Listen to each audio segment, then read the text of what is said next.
Le fotografie dell'epoca e le vecchie valigie di cartone, assieme ai video dell'archivio dell'Istituto Luce all'interno dei 4 vagoni fermi al binario 14 della stazione di Santa Lucia. È il treno del ricordo, partito il 10 febbraio da Trieste e che oggi ha fatto tappa a Venezia per testimoniare e rinnovare la memoria della tragedia degli italiani e di tutte le vittime delle foibe, dell'esodo dalle loro terre degli istriani, fiumani e dalmati nel secondo dopoguerra.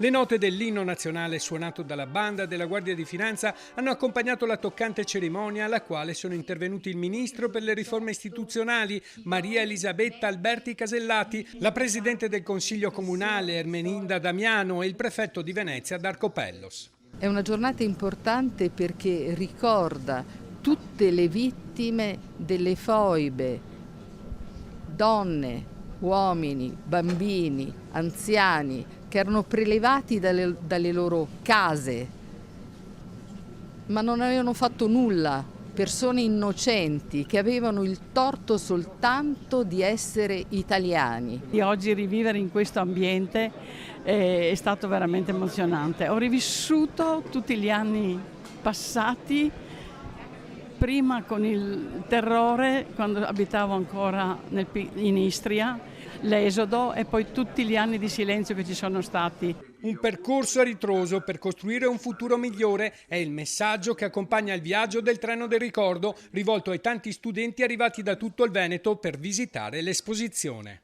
I discorsi che ho ascoltato mi hanno colpito al cuore. Sinceramente fuori da questo contesto non me ne hanno mai parlato proprio approfonditamente, invece essere qua secondo me è proprio un onore. Sono contenta di essere qui a rappresentare più o meno Treviso e tutte le scuole di Treviso, sono molto fiera.